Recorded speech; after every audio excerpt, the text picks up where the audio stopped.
شبك يدك ما تتحركش.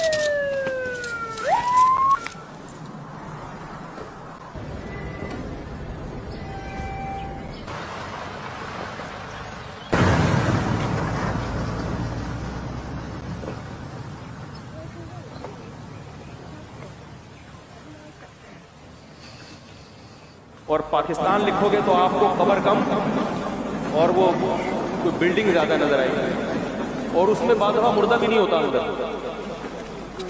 اور بعض دفعہ آدمی نہیں ہوتا، پتہ نہیں کون ہوتا ہے، کوئی چرسی ہیروئن جی مرتا ہے اس قبر پہ بنا لیتے ہیں عجیب عجیب عجیب۔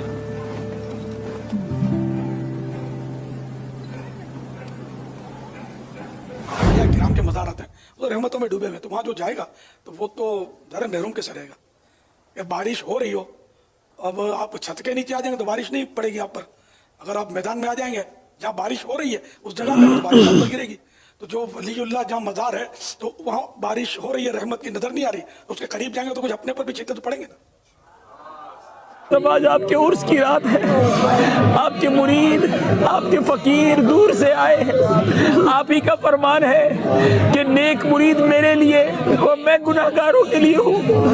غوث پاک آپ کے گناہگار مرید آئے ہیں، ہماری جھولی بھر دیجیے، جھولی کو میری بھر دو ورنہ کہے گی دنیا ایسے سخی کا منگتا پھرتا ہے مارا مارا، میری لاج رکھ لو یا غوث میں مرید ہوں تمہارا۔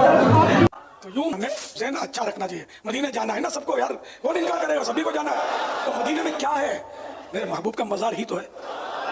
مین تو یہ لگا میرے آقا وہاں تشریف فرمائے، سبز گنبد کے جلوے دیکھنے کے لیے سبھی تڑپ رہے ہیں، تو پھر پوچھتے ہیں کہ مزار میں جانا چاہیے کہ نہیں۔ کعبہ شریف کی زیارت سب کا دل کرتا ہے نا، یہ بھی اللہ کی رحمت کا مقام ہے، لیکن کعبہ کسی مزار سے ریلیٹڈ ہے اس لیے اس کی زیارت کو ہم نہیں جاتے، اللہ کا گھر ہے کعبہ، مگر جس کے صدقے میں کعبہ بنا اس کا مزار شریف مدینے میں، تو وہ کعبے کا کعبہ ہے، تو کعبے کی زیارت کی آپ بات کریں اور بولا کعبے کی نہیں، مزار پہ نہیں جائیں گے، ٹھیک ہے مت جاؤ، ہم تو جائیں گے ہے نا۔ آپ تو خواب میں بھی جاتے ہوں گے، رویداری میں بھی جاتے ہوں گے، ظاہر ہے کہ جس کو زیادہ جذبہ ہوتا ہے وہ خواب میں بھی سرکار کا روزہ دیکھتا ہے، گنبد شریف دیکھتا ہے، تو مزار ہی تو ہی ہے۔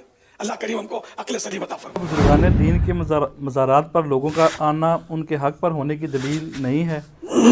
آخر اللہ نے ہی لوگوں کے دلوں میں ان کی محبت ڈالی ہے۔ اس حوالے سے آپ کا کیا مطلب؟ میری زبان نہ کھلائے ہے، صرف میں کہتا ہوں آج کل بابا گرو نانک کا میلہ لگا ہوا ہے، کتنی دنیا آئی ہوئی ہے، ان کا بھی مزار ہے، تو یہ کس نے محبت ڈالی ہے؟ بابا گرو نانک کی محبت سکھوں کے دل میں کس نے ڈالی ہے؟ تو یہ کہہ دیں گے شیطان نے۔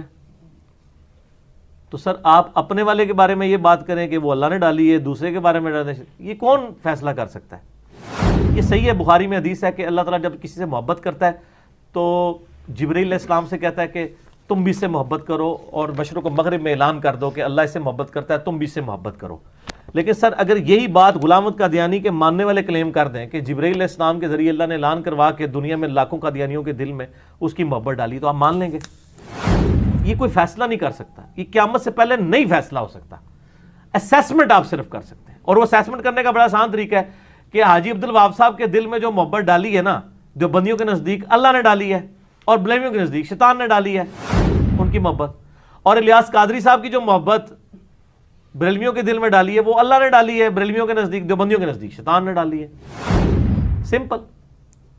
امام کعبہ کی محبت اہل حدیث کے نزدیک اہل حدیث کے دل میں اللہ نے ڈالی ہے، اور بریلوی کہتے ہیں ان کے پیچھے نماز ہی نہیں ہوتی ہے، وہ کہتے ہیں وہ شیطان نے ان کے دل میں محبت ڈال دی ہے.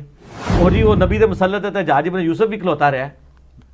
ٹھیک ہے، تو ویسے کہندے نے کہ جی مکے مدینے سے کوئی جڑا ہے وہ پرندہ بھی نہیں پار مار سکتا اللہ کی اجازت تو بغیر. ٹھیک ہے، اور جب یہ بات آئے گی تو پھر یہ وہ آپ میرے یوٹیوب پہ ایک کلپ ہے بڑا مزیدار، علماء عوام کو ماموں کیسے بناتے ہیں، وہ سنجے دت کی تصویر بھی ساتھ لگی ہوئی ہے اس میں، تو وہ آپ دیکھ لیں. اس میں میں نے اس طرح کی چیزیں کھولی. یہ کوئی کرائٹیریا نہیں ہے رش. اگر یہ کرائٹیریا تو میں پھر الزامی جواب پھکی دے دیتا ہوں. قرآن میں 25 نبیوں کے نام آئے ہیں، ویسے تو ہزاروں پیغمبر ہیں، ہم زیادہ کوئی لمبا فارمولا نہیں کرتے. 35 پہاڑا نہیں تھوڑے کو پڑھوا دے تو صرف 25 کا ذکر ہے. 25 دے مزار دسو کتنے تھے اور رش بھی دکھاؤ. حضرت موسیٰ علیہ السلام کی قبر بھی دکھائیں، اس پہ عرس اور مزار کا رش بھی دکھائیں. گرو نانک کا تو ہم دیکھ رہے ہیں آج کل لگا ہوا میلہ، تو کیا گرو نانک کا مرتبہ نعوذ باللہ موسیٰ علیہ السلام سے زیادہ ہو گیا؟ اگر رش ہی کرائٹیریا ہے تو ان کی تو قبر کا ہی پتہ نہیں ہے. چلو جن کی قبریں تاریخ سے کچھ تھوڑی بہت ثابت ہے، حضرت ابراہیم علیہ السلام کی قبریں ویرانے میں ہیں، 2-4 بندے کہیں جاتے ہیں. نبی علیہ السلام کی قبر مبارک جو ہے وہ اس لیے کہ قیامت تک یہ دین رہنا تھا. ٹھیک ہے، وہ بھی نبی علیہ السلام کی قبر مبارک ہے. نبی علیہ السلام کے جو 1 لاکھ کے قریب اصحاب ہیں ان کی قبریں اور ان کے مزارات پہ رش ذرا دکھائیں. کیا ان صحابہ کا مرتبہ بابوں سے زیادہ نہیں تھا؟ تو ان کے مزارات پہ رش کیوں نہیں ہے؟ دکھائیں. کدھر ہے رش؟ مجھے حضرت ابو ہریرہ کی قبر دکھائیں، ان کا مزار دکھائیں اور اس پہ رش بھی دکھائیں. میں نام ہی ایسے دس رہے ہیں جنہوں کی قبر تو ڈھونڈنا بھی نہ لبن. تسی کہو گے حضرت ابوبکر عمر کی قبر تک نہ، میں نہیں کہاں گا، میں پڑھا لکھا بندہ.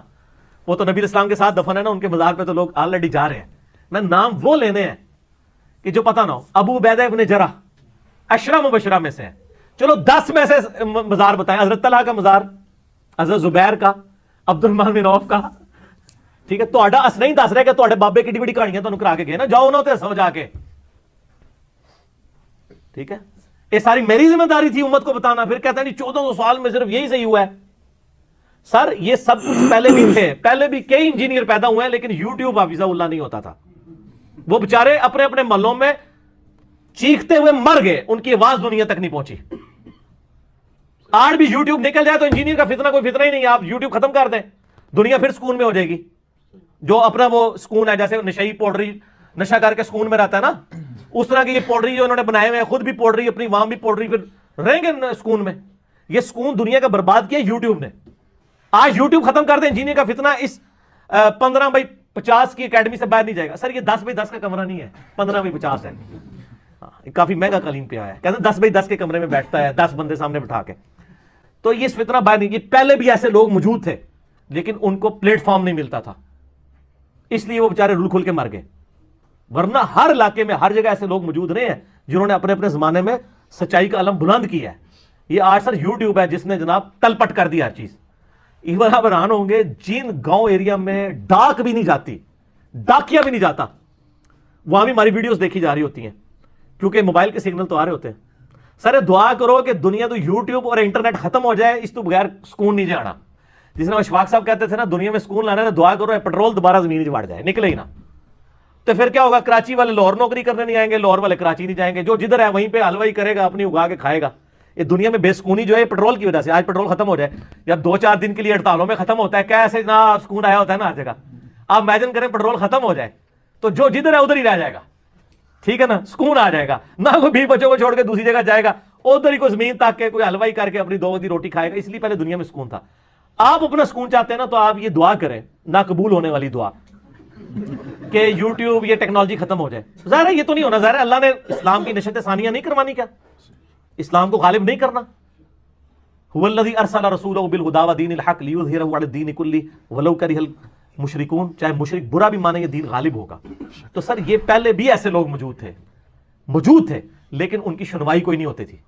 خلافت و ملوکیت جب 67 میں لکھی گئی ہے, بڑا ادم مچانا, علماء نے اتنا مس ہینڈل کیا کہ جن کو مولانا مودودی کا تعارف نہیں تھا نا ان کو بھی ہو گیا. لیکن وہ فتنہ اتنا نہ پھیلا, پنجابی والا فتنہ نہیں سر, عربی والا. لیکن آج جب ہم ویڈیو کے اوپر یہ واقعہ کربلا والا ریسرچ پیپر دکھاتے ہیں تو سر خلافت و ملوکیت اگر 1,00,000 بندے نے پڑھی تھی, یہ تو ملینز آف پیپل تک پہنچ چکا ہے یوٹیوب کی برکت سے. بلکہ اس کی وجہ سے لوگوں نے خلافت و ملوکیت پڑھنی شروع کر دی ہے, پمفلٹ کی وجہ سے اور ہمارے لیکچرز کی وجہ سے. تو یوٹیوب نے بیسیکلی یہ فورم ہمیں دیا ہے, ادروائز تو یہ فتنہ اسی طرح ہی رہ جانا تھا. ہم بھی آتے تھے نا تو ہم بھی کہتے یار یہی ہے. بلکہ شاہ ولی اللہ دہلوی کی آپ حجت اللہ البالغہ پڑھیں. شاہ ولی اللہ بھی پوری زندگی جو ہے وہ قبر پرستی کی زندگی گزاری ہے انہوں نے. پھر قرآن و حدیث پڑھنا شروع کیا تو کہتے ہیں میں اس نظر پہ پہنچا کہ انڈیا پاکستان یعنی اس وقت جو ہندوستان تھا وہ کہتے ہیں کوئی بھی بندہ ایسا نہیں جس کے مجھے عقائد صحیح نظر آ رہے ہوں, میں کیا کروں شاہ ولی اللہ. پھر وہ کہتے ہیں میں نے خواب میں نبی علیہ السلام کو خواب میں دیکھا, حضرت حسین علیہ السلام بھی تھے ساتھ. تو حسین علیہ السلام نے مجھے خواب میں قلم دیا, کہتے ہیں میری آنکھ کھل گئی. اس کے آگے یہ نہیں لکھا ہوا کہ وہ قلم میرے سرانے پڑا ہوا تھا, یہ تہاڈا خواب ہوتا تھا, یہ کچھ نکلتا انجینئرنگ نال کرانگا. وہ ایک خواب میں اشارہ تھا کہ جو تمہیں سچائی سمجھ آئی ہے تم لکھ دو. پھر انہوں نے حجت اللہ البالغہ لکھی. پہلے وہ لکھتے تھے فقہ حنفی ہماری نیڈ ہے, حجت اللہ البالغہ میں انہوں نے لکھا اماموں کی تقلید نے اس امت میں گمراہی کا دروازہ کھولا ہے. اماموں کو کنڈیم نہیں کیا, تقلید کو کنڈیم کیا. پھر اس کتاب میں لکھا کہ رفع الیدین کرنے والے مجھے زیادہ عزیز ہیں. ٹھیک ہو گیا. پہلے وہ کیا تھے, ان کا نام ہی ولی اللہ رکھا گیا ہے. ان کے ابا جی مزار پہ جاتے تھے, وہ مزار کی نسبت کے اوپر انہوں نے رکھا ہوا تھا. پھر انہوں نے جو مزارات کے خلاف لکھا ہے, آپ میرے نوٹس پڑھیں اہل سنت پاک .com پہ, ریسرچ پیپر نمبر 13 ہے, شاہ ولی اللہ کی کتاب سے قبر پرستی کا اور ان ساری چیزوں کا کنڈیم کیا ہوا. تو شاہ ولی اللہ بھی یہ بھی سمجھتے تھے کہ یار یہ کس طرح میں نے آنکھ کھولی ہے. تو سر اس طرح کے انجینئر پہلے بھی پیدا ہوئے, شاہ ولی اللہ ہے, لیکن ان کو وہ پروموشن اس لیے نہیں ملی کہ وہ صرف اہل علم تک رہی. حجت اللہ البالغہ تو ہمارے علماء نے بھی نہیں پڑھی ہوئی. میں اسلام آباد میں ایک بہت بڑے مجھے ایک دیوبندی مفتی کے پاس ایک تبلیغی جماعت والے بھائی لے گئے جب نیا نیا میں گمراہ ہوا تھا. تو اب تو کافی عرصہ ہو گیا نا گمراہ ہوئے ہوئے, انورٹڈ کاما میں.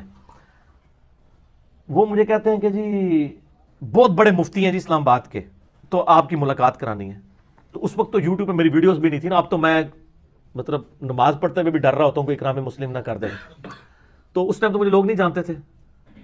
تو میں چلا گیا مفتی صاحب کے کمرے میں لے گیا, تو وہ مفتی صاحب مجھے تقلید کے اوپر نا مطلب وہ درس دینا شروع کیا. میں نے کہا جی آپ نے حجت اللہ البالغہ پڑھی ہے؟ کہتے ہیں ہاں جی ہمارے کورس میں تھی. میں نے کہا اس میں تو شاہ ولی اللہ لکھا ہے کہ امت میں گمراہی کا دروازہ اماموں کی تقلید نے کھولا ہے. کہتے ہیں نہیں ہو ہی نہیں سکتا. میں نے کہا جی آپ لے کے ہیں حجت اللہ البالغہ, میں بھی آپ کو نکال کے بتاتا ہوں.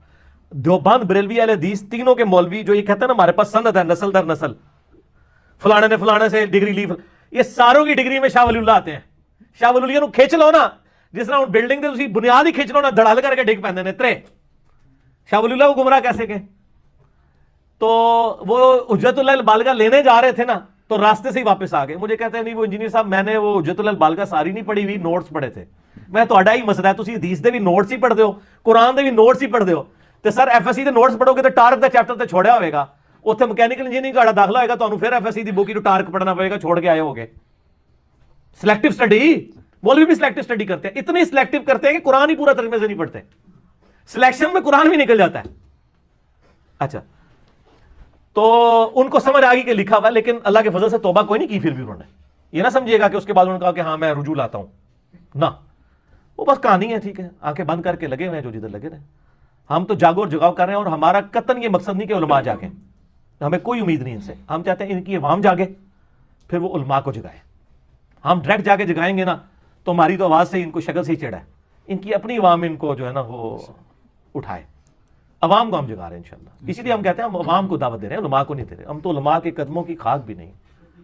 جی ہاں, عوام کی, ہم تو علماء کے قدموں کی خاک بھی نہیں. اس لیے انجینئر محمد علی مرزا صاحب کا آج یہ رویہ ہے, اور وہ حق بات پہ کڑے ہیں اور حق پہ ڈٹے ہیں. تو امید کرتے ہیں کہ آپ لوگوں کو ہمارے ویڈیوز پسند آ رہے ہوں گے. آپ لوگوں سے گزارش ہے کہ ہمارے چینل کو سبسکرائب کر کے گھنٹی کا نشان ضرور دبائیں. ملتے ہیں ایک ایسی ہی دلچسپ ویڈیو کے ساتھ. تب تک کے لیے ہمارے ساتھ رہیں اور اپنا خیال رکھیں. اللہ حافظ.